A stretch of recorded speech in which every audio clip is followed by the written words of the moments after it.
നമസ്കാരം. വോട്ടർ പട്ടികയിലെ തീവ്ര പരിഷ്കരണത്തിനെതിരെ കേരളം നിയമവഴിയിലാണ്. എന്നാൽ തമിഴ്നാടും പശ്ചിമബംഗാളും പ്രത്യക്ഷ സമര വഴി കൂടി തെരഞ്ഞെടുക്കുകയാണ്. മമതാ ബാനർജി നേരിട്ടിറങ്ങി നയിച്ച മെഗാ പ്രതിഷേധ റാലിയായിരുന്നു പശ്ചിമബംഗാളിൽ. തമിഴ്നാട്ടിൽ DMKയുടെ നേതൃത്വത്തിൽ 11-നാണ് സംസ്ഥാന വ്യാപകമായ വലിയ പ്രതിഷേധം. കേരളത്തിലെ സർവകക്ഷി യോഗം നിയമ നടപടി സ്വീകരിക്കാനാണ് തീരുമാനിച്ചിരിക്കുന്നത്. സർക്കാർ നൽകുന്ന കേസിൽ കക്ഷിയാകുമെന്ന് കോൺഗ്രസും പ്രഖ്യാപിച്ചു. കേസ് എങ്ങനെയായിരിക്കുമെന്നും കേസ് കൊണ്ട് ഫലമുണ്ടാകുമോ എന്നുമൊക്കെ അറിയാനിരിക്കുന്നതേയുള്ളൂ. പശ്ചിമ ബംഗാളിൽ സമാന്തരമായ മറ്റൊരു പ്രവർത്തനം കൂടി നടക്കുന്നുണ്ട്. BJP മാത്രമല്ല, CPIM ഉൾപ്പെടെയുള്ള പാർട്ടികളും എന്യൂമറേഷൻ ഫോം വ്യാപകമായി സമർപ്പിക്കുകയാണ്.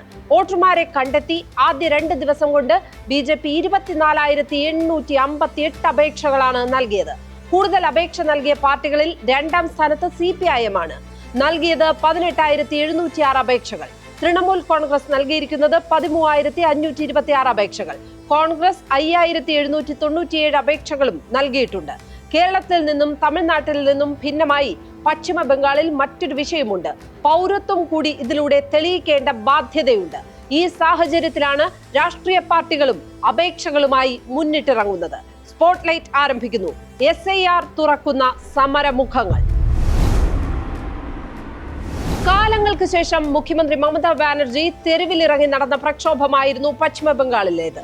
മരുമകൻ അഭിഷേക് ബാനർജിയും മമതയും മണിക്കൂറുകളോളമാണ് തെരുവിൽ ചെലവഴിച്ചത്. പശ്ചിമ ബംഗാളിലാണ് SIR ഏറ്റവും ആശങ്കയോടെ കൈകാര്യം ചെയ്യപ്പെടുന്നത്. ബംഗ്ലാദേശിൽ നിന്നും മറ്റുമെത്തിയ അനേകർ വസിക്കുന്ന ഇടമാണ് ബംഗാൾ.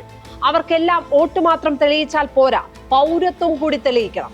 BJPയുടെ നേതൃത്വത്തിൽ ബംഗാളിൽ വ്യാപകമായി വോട്ട് ചേർക്കൽ നടക്കുകയാണ്. BLOമാർ പലരും കേന്ദ്ര സർക്കാരിന്റെ ഏജന്റുമാരാകുന്ന സ്ഥിതിയെന്ന് മമതാ ബാനർജി തന്നെ ആരോപിക്കുന്നു. BJPയുടെ ബൂത്ത് ലെവൽ ഏജന്റുമാർ BLOമാർക്കൊപ്പം വീടുകളിൽ കയറി ഇറങ്ങുന്നുണ്ട്. മാത്രമല്ല, ഈ പട്ടികയിൽ BJP സ്വന്തം വോട്ട് ഉറപ്പിക്കുന്നത് മറ്റൊരു വിധത്തിൽ കൂടിയാണ്.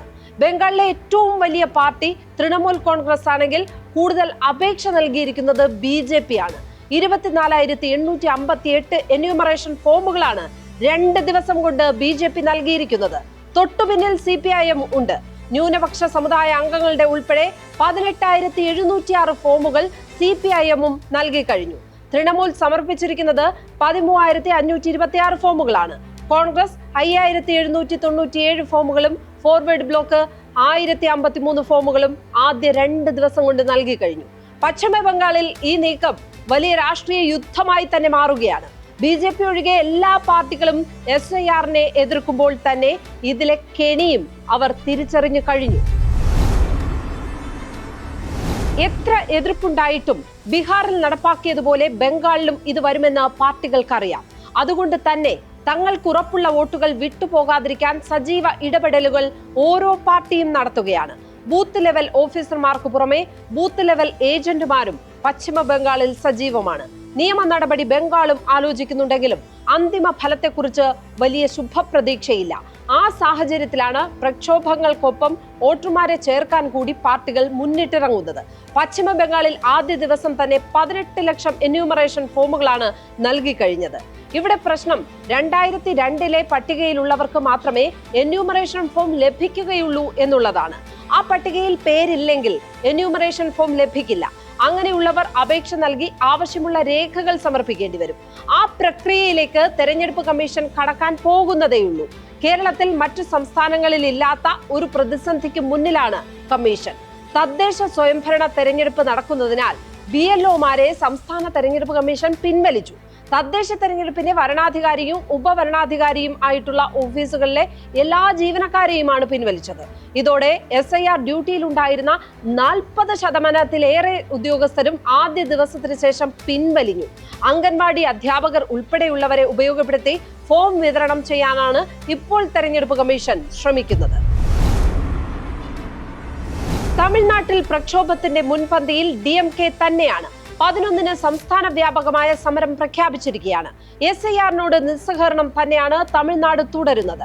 DMKയും സഖ്യകക്ഷികളും ചേർന്ന് പുറത്തിറക്കിയ പ്രസ്താവനയിലും നിസ്സഹകരിക്കാനാണ് തീരുമാനം. ആ പ്രസ്താവന ഇങ്ങനെയാണ്: തെരഞ്ഞെടുപ്പ് കമ്മീഷൻ ഏകാധിപതികളെ പോലെ പെരുമാറുകയാണ്. ജനാധിപത്യത്തോടുള്ള കടുത്ത അവഹേളനമാണ് തെരഞ്ഞെടുപ്പ് കമ്മീഷൻ കാണിക്കുന്നത്. ന്യൂനപക്ഷങ്ങളെ വോട്ടർ പട്ടികയിൽ നിന്ന് നീക്കാനുള്ള ശ്രമമാണ് കമ്മീഷൻ നടത്തുന്നത്. കേന്ദ്ര സർക്കാരിന്റെ പൂർണ്ണ പിന്തുണയോടെയാണ് ഇത് നടക്കുന്നത്. വോട്ടർ പട്ടിക തന്നെ സ്വന്തം ഇഷ്ടപ്രകാരം സൃഷ്ടിക്കാനുള്ള RSS നീക്കമാണ് ഇപ്പോഴത്തേതെന്നും തമിഴ്നാട്ടിലെ ഭരണപക്ഷ കക്ഷികൾ ആരോപിക്കുന്നു. ബീഹാറിൽ വോട്ടർ പട്ടികയിൽ പേരില്ലാതെ വന്നവരിൽ ഏറെയും ന്യൂനപക്ഷ സമുദായ അംഗങ്ങളാണ് എന്നാണ് പാർട്ടികൾ പറയുന്നത്. സമയം എടുത്ത് ഓരോ വോട്ടർമാരെയും കണ്ട് തെറ്റുകൾ തിരുത്തി നടപ്പാക്കേണ്ടതാണ് വോട്ടർ പട്ടിക പരിഷ്കരണം. 1 വർഷമെങ്കിലും നീണ്ടു നിൽക്കുന്ന പ്രക്രിയയിലൂടെ വേണം പട്ടിക പരിഷ്കരിക്കാൻ. എല്ലാ പൗരന്മാരെയും പട്ടികയിൽ ഉൾപ്പെടുത്താൻ അത്തരമൊരു നീക്കം അനിവാര്യമാണ്. ഇത് 1 മാസം കൊണ്ട് പൂർത്തിയാക്കാൻ ശ്രമിക്കുന്നത് തന്നിഷ്ടം നടപ്പാക്കൽ ആണെന്നും തമിഴ്നാട് ആരോപിക്കുന്നു. വോട്ടർ പട്ടിക പരിഷ്കരണം തമിഴ്നാട്ടിലും ബംഗാളിലും BJPക്കെതിരായ വലിയ പ്രക്ഷോഭമാക്കി മാറ്റാനുള്ള ശ്രമമാണ് നടക്കുന്നത്. കൃഷിയുടെ സമയം ആയതിനാൽ ലക്ഷങ്ങൾക്ക് എന്യൂമറേഷൻ ഫോം കൈപ്പറ്റാനോ പൂരിപ്പിച്ചു നൽകാനോ സാധിക്കാതെ വരും. ഇതിന്റെ ഫലമായി നിരവധി പേർ ഒഴിവാക്കപ്പെടും എന്നാണ് തമിഴ്നാട്ടിൽ നിന്നും ഉയരുന്ന ആരോപണം.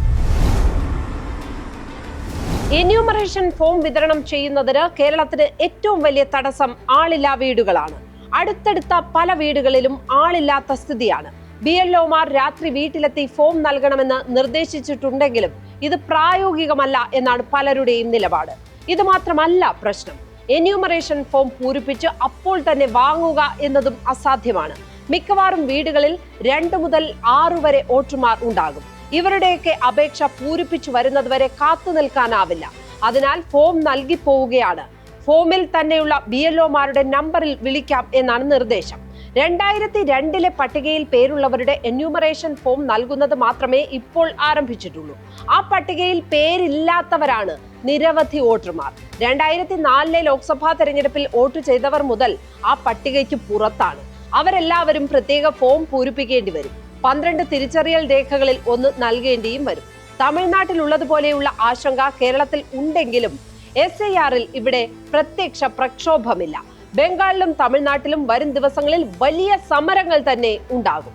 സ്പോട്ട്ലൈറ്റ് ഇനി നാളെ മറ്റൊരു വിഷയവുമായി ഇതേ സമയം. നമസ്കാരം.